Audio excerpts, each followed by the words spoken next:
galerinha, tudo bem com vocês? Aula de hoje, camadas do planeta Terra. Depois de estudarmos como que o planeta Terra ele faz os seus movimentos de rotação e translação e quais as suas implicações para os seres vivos, nessa aula de hoje nós vamos estudar as camadas do planeta Terra, ou seja, como que o planeta Terra ele está estruturado desde o seu núcleo até a sua superfície. Essa é a nossa aula de hoje. Se liga aí que ela está começando. Bora lá! Vamos então para a nossa aula de hoje, planeta Terra, por dentro e por fora. Nessa aula a gente vai falar então quais são as principais características do nosso planeta Terra, como que a gente pode estudar ele melhor, como que a gente pode fazer essa divisão para o estudo e as principais características dele então, ok? Vamos começar lá então? Primeiramente, vamos falar sobre algumas características do nosso planeta, tá? Em relação ao tamanho dele, ele possui um raio aproximado, né, de 6.370 quilômetros. Esse seria o raio. O diâmetro, então, é só você multiplicar ele por 2, tá? A superfície do nosso planeta, ele cobre uma área de 510 milhões de quilômetro quadrado. E a massa desse planeta seria mais ou menos, né, o equivalente a 5,97 vezes 10 a 24 quilos, tá? Só algumas curiosidades, mais ou menos, para vocês terem uma noção. E a temperatura média do nosso planeta, né, na superfície, ele estaria em torno dos seus 14 graus. Então, considerando, né, desde as temperaturas mais altas nas regiões equatoriais e nas regiões mais baixas nas regiões polares, fazendo a média disso tudo, daria aproximadamente isso, né, em torno de 14 graus Celsius. Tá bom? Bom, e a superfície do planeta, né, embora ela seja coberta por água, a maior parte dela, né, é coberta por água, a gente fala que mais ou menos 70%, né, dessa superfície é coberta aí por oceanos, né, mares e oceanos. A maior parte do planeta ele é constituído por rochas, por minerais, tá? Essas rochas elas podem estar em estado líquido, como a gente vai ver, né, mais para adentro das camadas, né? E pode estar em estado sólido, mais na superfície, mas a constituição dela a sua maior parte ela é de minerais, de rochas, tudo bem? Eu coloquei aqui, né, essa figura ao lado, só para vocês terem uma noção, né? Isso aqui a gente já viu várias vezes, só para vocês terem uma noção de qual é a posição em que a Terra ocupa e mais ou menos, né, uma escala aí de grandeza para vocês verem o tamanho da Terra em relação aos demais planetas. Ela não é o menor, mas também está muito longe de ser o maior, tá? Então nessa escala aqui, né, nós estamos na terceira, né, na terceira posição em relação à proximidade ao Sol. E essa posição também é graças à sua densidade, né, a densidade do planeta. Como a nossa constituição a maior parte, né, é de rocha, né, faz com que o nosso planeta seja um planeta muito denso. Então nós estamos nessa proximidade, né, em relação ao Sol. Os outros planetas, né, mais para trás, eles são maiores, mas eles possuem densidades menores, tendo em vista que a constituição de muitos desses planetas aí grandes, eles são de gases, tá? Isso faz com que a densidade seja menor, embora o tamanho seja maior, ok? Continuando então, vamos lá. Eu falei para vocês então que o nosso planeta ele pode ser dividido em camadas. Isso facilita em muito os nossos estudos, tá? Então, quais são as camadas que nós dividimos o nosso planeta Terra, né, didaticamente? Nós dividimos basicamente em 3 partes. Ah, mas você listou aí um monte, né? Então, 3 partes é assim, ó. A primeira parte, a mais superficial, a gente chama ela de crosta terrestre, tá? Depois, abaixo da crosta, vem a região do manto. É que o manto, a gente pode dividir ele em manto externo e manto interno, tá? Mas, a grosso modo, é a região do manto. E a região central, que é a região do núcleo. É que o núcleo ele também pode ser dividido para facilitar os estudos em núcleo externo e núcleo interno, tá bom? Bom, então ele tem mais ou menos essa cara aqui, conforme esse desenho ao lado que eu mostrei aqui para vocês, tá? A crosta é a mais superficial, abaixo dela vem o manto externo e interno, e mais adentro, né, próximo na região central, o núcleo externo e núcleo interno, tá bom? E essas características, né, dessas camadas, elas nunca foram observadas, né? Então o que a gente vai falar, né, mais agora adiante sobre características de cada uma dessas camadas, a não ser a crosta terrestre, as demais camadas, né, nós nunca chegamos aí até lá, nunca foi escavado um buraco, não dá para escavar um buraco para descer até lá.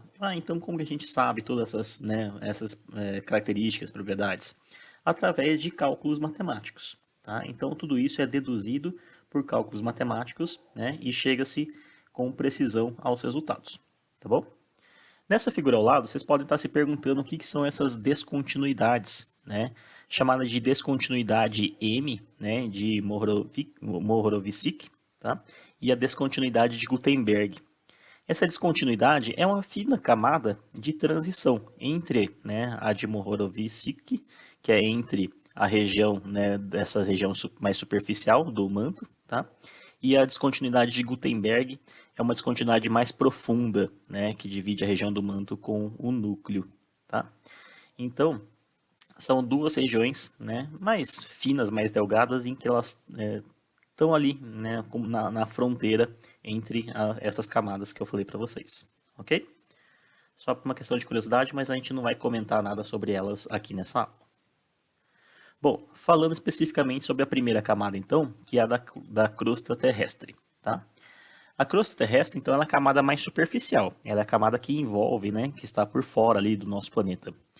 E é a camada onde estão os seres vivos. Nenhuma outra camada ali, né, manto ou núcleo, nenhuma a gente vai encontrar seres vivos. Somente na camada da crosta terrestre, tá? Bom, é a camada muito fina. Essa camada, ela varia, né, de 5 a 10 quilômetros nas áreas oceânicas e de 25 a 50 nas áreas continentais. Como assim? Olha aqui na figura ao lado. Nas áreas continentais, elas podem variar, né, de distâncias maiores, porque se a gente considerar o alto de uma montanha até embaixo, no limite dela, onde ela vira manto, tá? Então é lógico que ela é mais grosso, né? Se a gente considerar que lá na profundeza, na região mais profunda do oceano, nas fossas, né? Lá até a região do manto é mais curtinho, tá? Então ela varia aqui, ó, né, de 5 a 10 quilômetros no fundo dos oceanos e de 25 a 50 nas áreas continentais. Por isso que nas continentais é mais grossa. Tudo bem? Bom, à medida que a gente vai descendo, tá? Que vai se tentando cavar um buraco ali e descendo na profundidade, nós vamos notar que a pressão atmosférica vai ficando cada vez maior, tá? Isso a gente já discutiu bastante sobre o que é pressão atmosférica. Quanto maior a camada de ar sobre as nossas cabeças, né, maior a pressão atmosférica. Então, se mais fundo a gente está indo, maior é a camada de ar sobre nós, portanto, maior a pressão. E quanto mais a gente desce também, né, mais profundo nós vamos, maior é a temperatura. Tá? Então, a temperatura ela vai aumentando bastante. Chega um ponto, né, que tem uma estimativa média que ele pode aumentar de 20 a 40 graus a cada quilômetro que a gente desce, né, em profundidade escavada na Terra. Então, para você ver por que a gente não consegue ir até distâncias muito altas, né, muito profundas, perdão. Porque, imagine, né, a cada quilômetro que a gente tenta descer, aumenta-se 40 graus. Se considerar que a parte, né, de crosta terrestre aí, né, a gente tem aí variando de 5 a 50 quilômetros, tá? Bom, e ela pode ser dividida em duas partes, tá? A crosta. É uma parte que a gente chama de cial e a outra parte que a gente chama de sina. Cial é por conta da abreviação da composição dela. Si de silício, Al de alumínio, tá? Então a parte mais superficial da crosta, ela é composta basicamente de silício e alumínio. São os dois minerais mais abundantes presentes nessa camada superficial da crosta terrestre. Enquanto que, né, na camada um pouco mais profunda, que é o cima, seria o silício e o magnésio, os dois minerais com maior abundância na crosta terrestre, tá? Uma curiosidade aqui também para vocês. Bom, descendo então a região da crosta, né, passando, né, a primeira, né, parte ali daquela divisória que eu mostrei ali para vocês, né, que é a descontinuidade, vem a região do manto. Tá? Então, o manto ele pode ser dividido didaticamente em manto externo e manto interno. Tá? Acabei esquecendo de comentar para vocês, mas a crosta terrestre, ela é, né, toda a sua parte ali, ela é sólida, tá? Então, ela é composta por rochas, né, sedimentos, né, e minerais sólidos. No manto, como a temperatura ela já vai subindo bastante, no manto ele começa a rocha a esquentar, mas esquentar bastante, mas tanto, tanto, tanto, em que ela começa a se derreter, tá? Então, na primeira camada do manto, né, mais em contato com a crosta terrestre, são rochas extremamente quentes, só que são rochas ainda que não, né, não derreteram, tá? São quentes, mas não tão derretidas. À medida que a gente vai indo mais fundo no manto, né, então a segunda porção do manto externo, ele já começa a apresentar rochas no início do derretimento. Então são rochas naquele estado meio pastoso, tá? Tendendo a virar líquido. Já na região do manto interno, aí sim, já é uma rocha com uma temperatura tão alta que ela já passou para o estado líquido, tá? Então, essa característica. A região do manto externo é uma região tendendo a ficar mais para o pastoso, tá? E a região do manto interno é uma região com temperatura ainda maior, e aí sim ela é formada por rochas derretidas. O manto ele possui aproximadamente 2.900 quilômetros, tá? Então é uma região bem espessa, tá? Bem grossa ali. E a temperatura, ela pode chegar a temperaturas até 2.000 graus Celsius. Então é muito quente, tá? Então é uma região muito extensa e muito quente. A energia térmica contida ali nessa região é imensa, certo? E a constituição, né, principal dessa região do manto é formada por silicatos de ferro e silício, tá? Então são os dois minerais com maior abundância, né, na região do manto, silicatos de ferro e silício derretidos ali. Tudo bem? Aqui na figura ao lado, então, eu mostrei para vocês, né, só para vocês terem uma ideia, mais ou menos da espessura do manto em relação à crosta, que seria como se fosse uma fina pelezinha por cima. Tudo bem? E aí, chegamos, né, depois passa, né, a segunda descontinuidade, que seria de Gutenberg, e aí chegamos na região central, chamada de núcleo, tá? Também dividido em núcleo externo e núcleo interno. Bom, então é a região mais central e elas possuem altas temperaturas e pressão. A temperatura e a pressão aqui, ela é tão grande, que é de se imaginar que a gente fala assim, ó, a temperatura cada vez vai ficando maior, não é? A temperatura no núcleo aqui, ó, eu coloquei para vocês, chega a 5.000 graus Celsius. No manto era 2.000, na superfície era 14, né? Então, quanto maior a temperatura, é de se imaginar que as rochas fiquem, né, cada vez mais líquidas, né, mais fluidas, mais líquidas ali. Só que não. À medida que a gente vai indo para o núcleo, né, da Terra, a temperatura ela aumenta? Sim, bastante. Mas também aumenta o quê? A pressão. E quais são, né? Isso vocês estão cansados de saber. Quais são os dois fatores, as duas forças que agem para alterar os estados físicos, né? Temperatura e pressão. Então a temperatura é grande, só que a pressão também é. E a pressão é tão grande que faz com que as moléculas elas permaneçam próximas umas das outras por conta da pressão.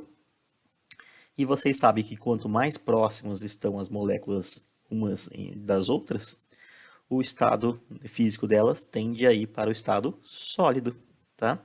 Portanto, o núcleo da Terra, embora a gente pense, né, imagine que ele seja líquido por conta da temperatura, mas não, ele é sólido por conta da pressão muito alta, tá? Bom, então o núcleo externo, ele é composto basicamente, né, de níquel, ferro e silício, tá? O externo ainda está na fase líquida. O interno, que é formado por níquel e ferro, a pressão lá que ela é muito grande e ela está sólida, tá? Então o núcleo interno, ele é sólido, não confundam, tá? A gente imagina realmente que é líquido, né? Mas não, ele é sólido. Beleza, gente? Essas são as principais características, então, das camadas, né, que a gente viu aí, da crosta, do manto externo e interno, núcleo externo e núcleo interno. Tudo bem? Bom, seguindo agora aqui. Aí nós temos uma outra classificação, que é uma classificação que vira e mexe aparece, né, em algumas questões ou em algum material didático por aí. Então, já vamos explicar para vocês, para deixar bem completinho, se caso surgir, né, isso para que vocês não tenham dúvidas em relação a esse assunto. Bom, essa classificação alternativa, ela leva em consideração principalmente o estado físico que se encontra os elementos presentes, né, nessas camadas. Como assim estado físico? Bom, eu falei para vocês que a crosta ela está no estado sólido, né? Quem mais está no estado sólido? A crosta terrestre e a primeira camadinha do manto, tá? Então, se a gente pegar a crosta terrestre e a primeira camada mais externa, não estou falando inteiro do manto externo, estou falando a primeira camada do manto externo, tá? Que ela ainda era sólida, que eu falei para vocês. Se eu pegar essas duas porções, elas formam para mim o que eu chamo de litosfera, tá? Então, litosfera seria o conjunto da crosta terrestre e a primeira parte do manto externo, tá? Bom, qual seria a segunda parte? A segunda parte é a astenosfera. A astenosfera é a segunda camada aqui, tá? Que está no estado pastoso, tudo bem? Então, a astenosfera, estado pastoso, é uma região, é a segunda camada, né, do manto externo, tá? Logo abaixo da primeira camada do manto externo. Aí nós temos a terceira, perdão, né, camada, que seria a camada da mesosfera, tá? Não confundam com a camada da mesosfera da atmosfera, né? Lá na atmosfera nós também temos uma camada chamada de mesosfera, tá? Mas não é isso, tá? Aqui é outra coisa. Tá? A mesosfera lá é a camada fria e tal. Aqui não, aqui é a camada quente, né? Que é a camada do manto formada por estado líquido, de rochas no estado líquido, tá? Então, essa seria a camada da mesosfera. E a camada, embora você fale assim, né, aqui é líquido também no núcleo externo, né? Mas como é uma região bem diferente da região do manto, que é uma região então do núcleo aqui, né? Então, embora essa região do núcleo externo seja líquida, nós classificamos ela junto com o núcleo interno como a camada mais interna chamada de endosfera, tá? Então, essas duas camadas aqui, ó, de núcleo externo e núcleo interno, ou seja, o núcleo em geral, nós chamamos ele de endosfera. Tudo bem? Então, repetindo, litosfera seria a junção da crosta terrestre mais a primeira camada do manto externo. A astenosfera seria a segunda camada do manto externo. A mesosfera seria o manto interno. E a endosfera seria a junção do núcleo externo com o núcleo interno. Tudo bem? Essa, então, seria uma classificação alternativa que leva em consideração, né, além das características, leva em consideração o estado físico dessas camadas. Aí, a crosta terrestre, ela não forma, né, uma cápsula única ali em volta, envolvendo todo o planeta. Ela está dividida em partes. E essas partes, elas ficam flutuando sobre a camada líquida do manto, tá? Essas partes, então, elas formam enormes placas, tá? E essas placas são chamadas de placas tectônicas. Bom, essas placas tectônicas, por elas estarem, né, sobre uma camada líquida, e o líquido, vocês sabem muito bem, né, que eles têm a capacidade, né, de fazer uma deformação do seu volume, né, uma deformação da sua forma, né? Então ela fica, né, constantemente moldando-se ali, né? Então as placas tectônicas elas não ficam totalmente firmes, paradas. Elas possuem uma certa movimentação, tá? E essa pequena movimentação das placas tectônicas é responsável por um processo chamado de deriva continental. O que é essa deriva continental? É um deslocamento das placas tectônicas. E esse deslocamento das placas tectônicas é o que levou os nossos continentes a terem esse aspecto atual de hoje. Então, antigamente, todos esses continentes, eles estavam unidos, né?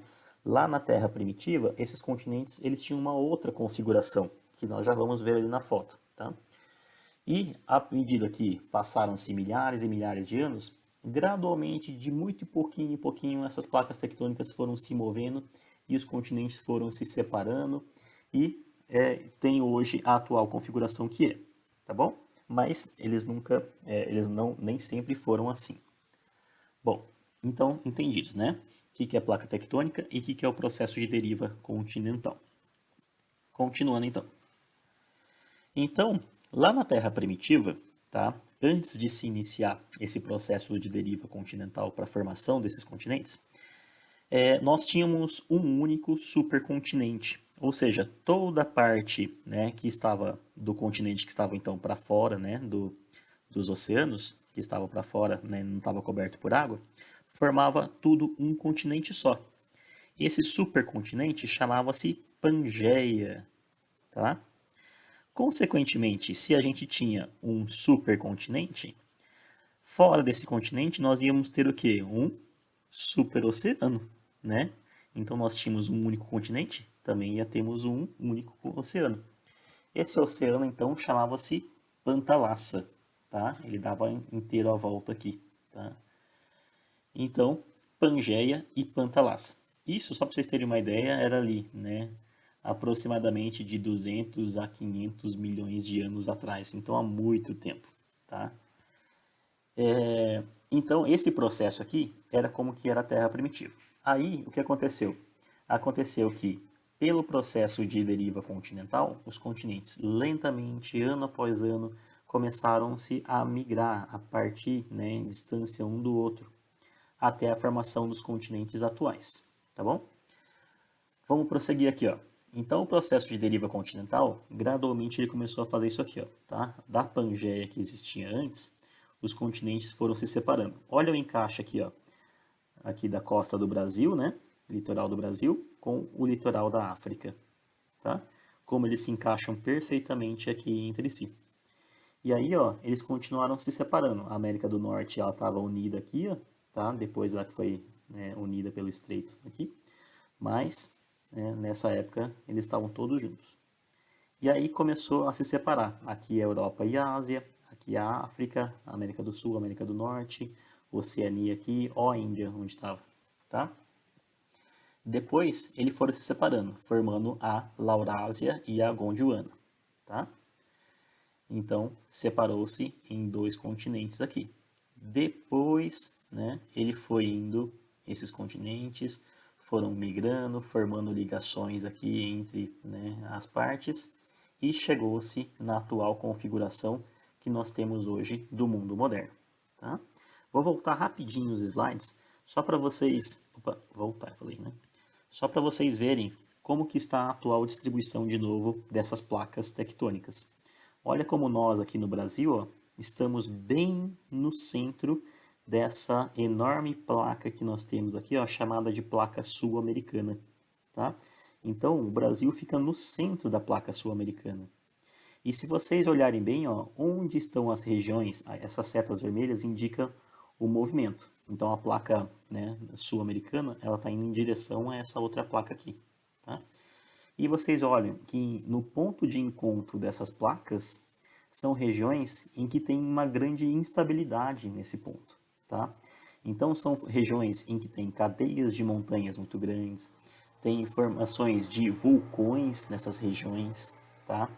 Então tem muita erupção vulcânica, terremotos, cordilheiras, tá? E aqui no Brasil não tem nada. Nós somos um país abençoado, tá?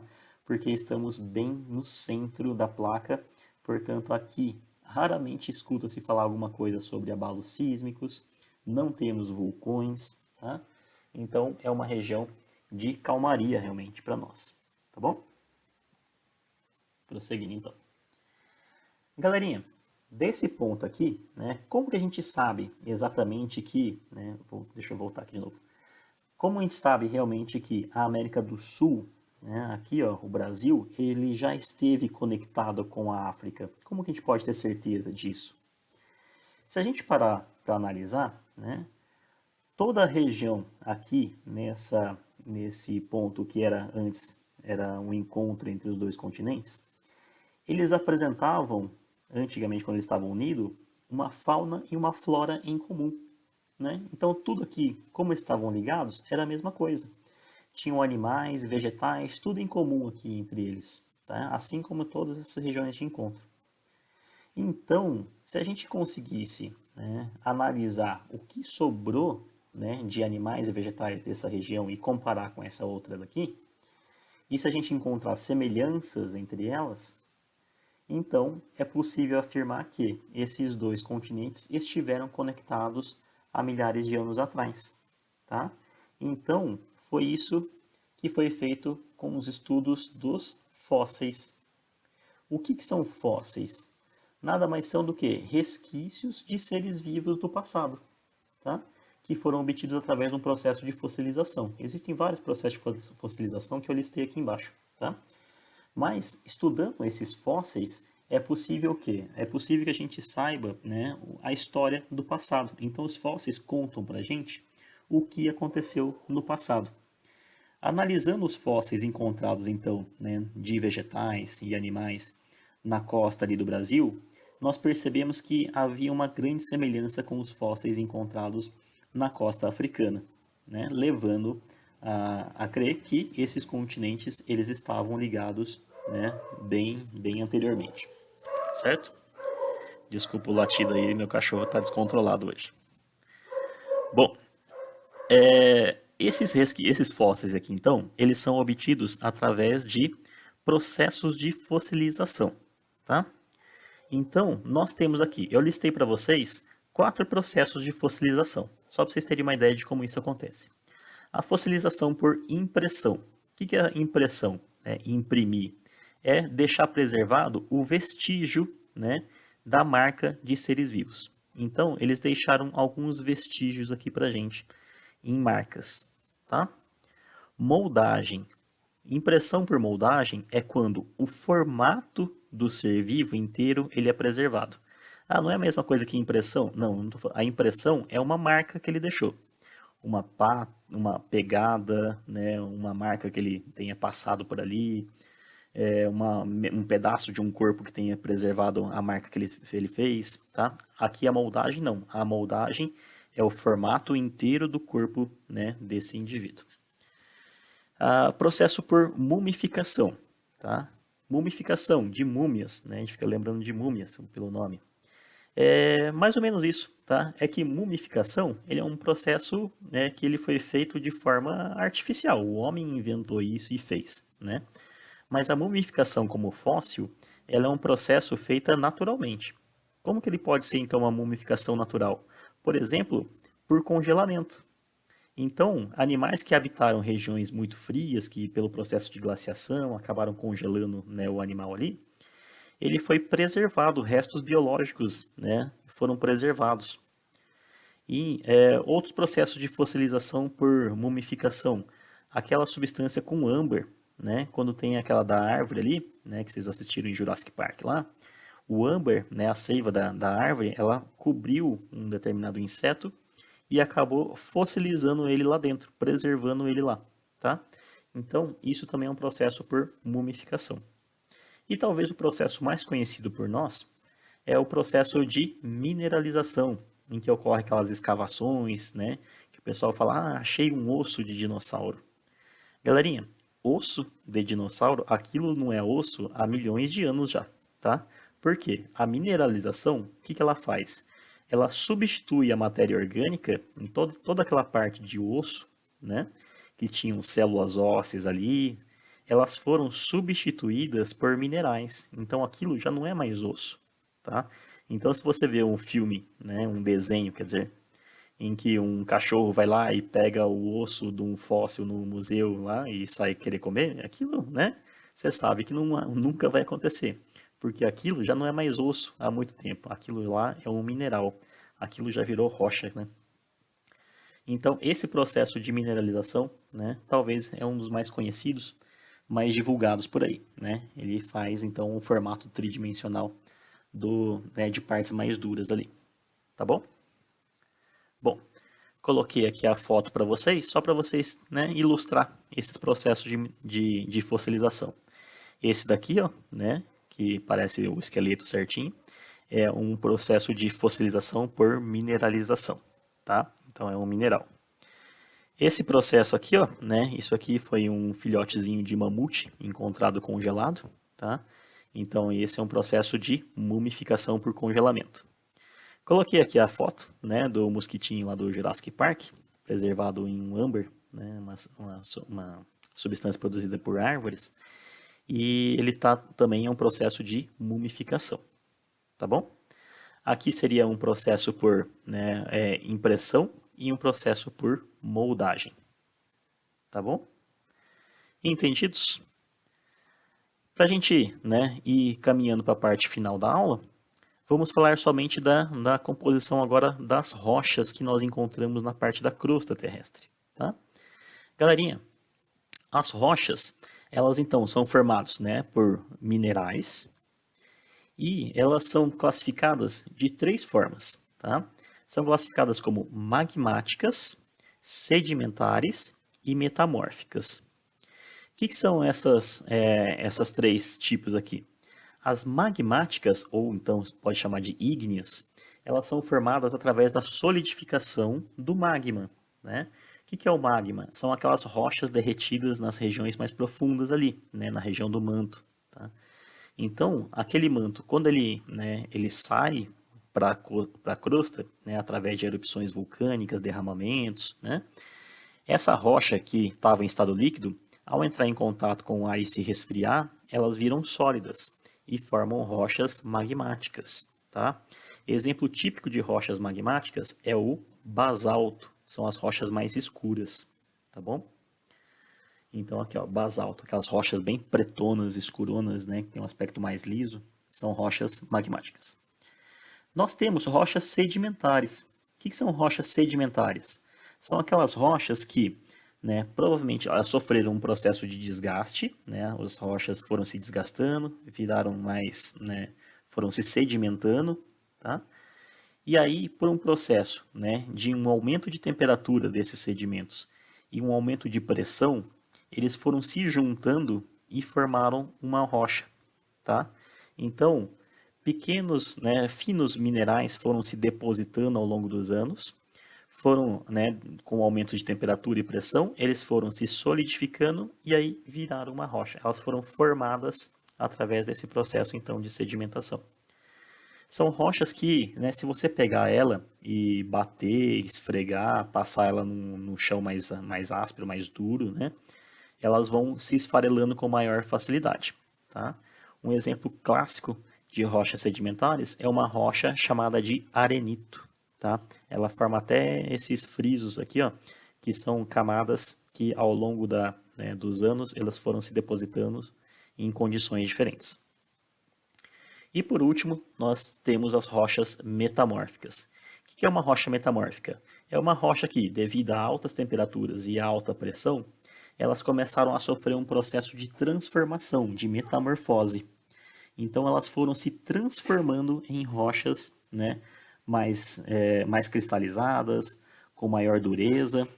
Então são rochas chamadas de rochas metamórficas, tá? Um exemplo clássico de rochas metamórficas são as rochas, são o exemplo dos mármores, tá?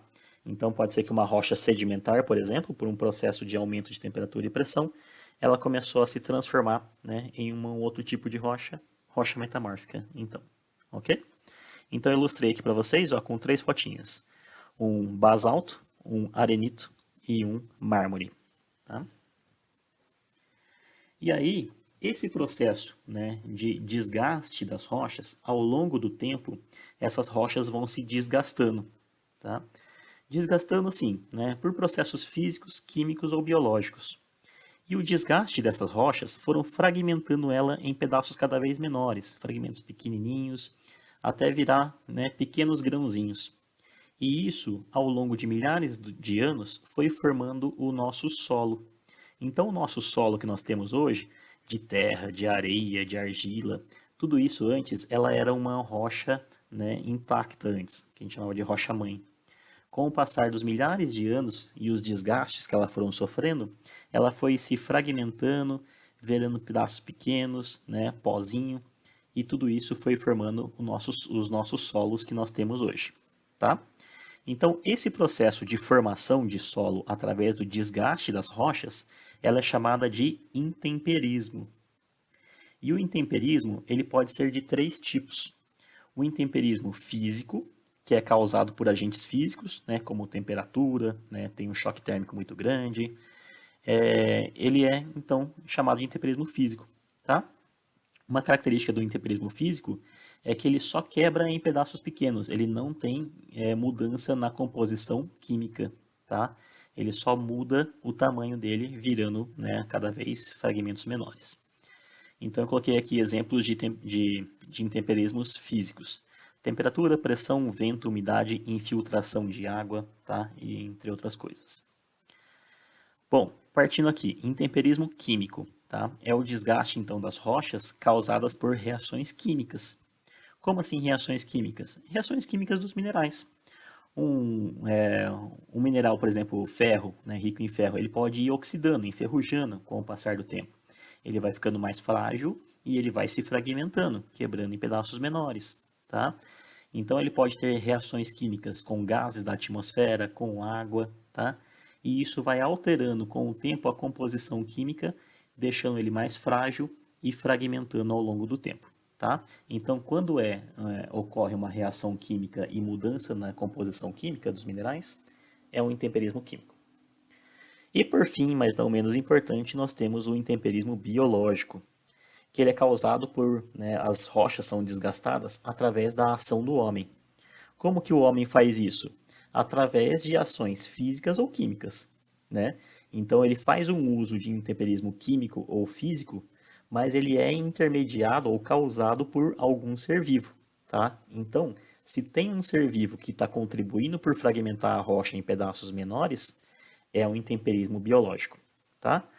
O homem pode ir lá e dar uma marretada e ir quebrando, é um intemperismo biológico, tá? Até pode ser, mas também tem outros organismos que causam isso, né?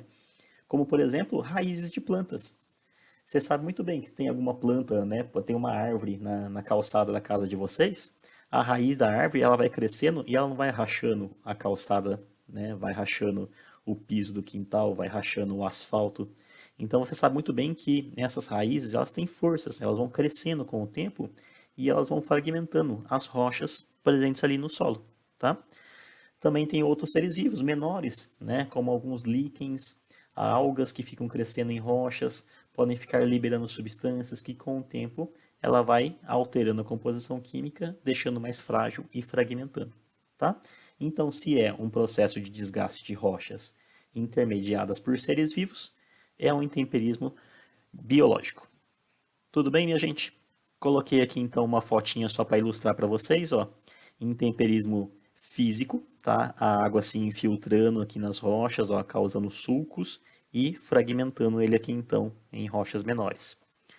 Ou a água das ondas batendo na rocha, né? E vai causando, né, uma abertura de um buraquinho aqui, né?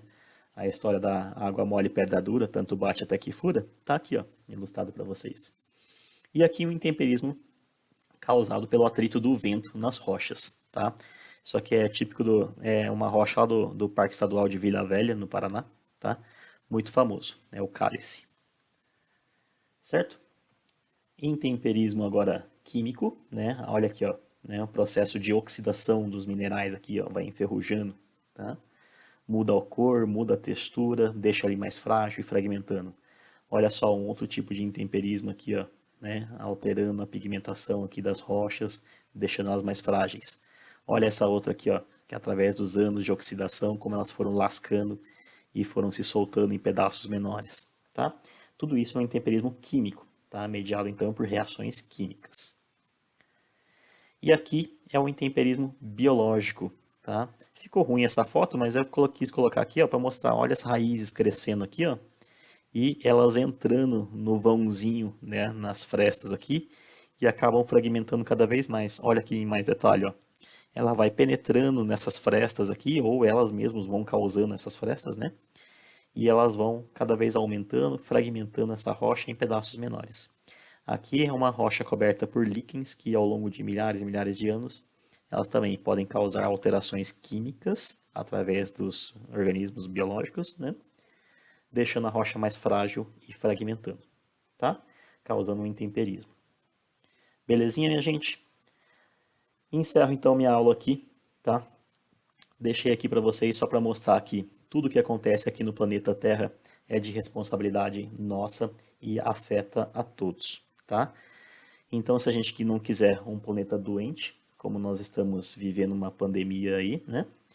Então, é bom que a gente comece a cuidar desse planeta, porque ele vai ser não só útil para nós, seres humanos, mas para todos os seres vivos que estamos aqui, tá? Beleza, minha gente? Espero que tenham entendido.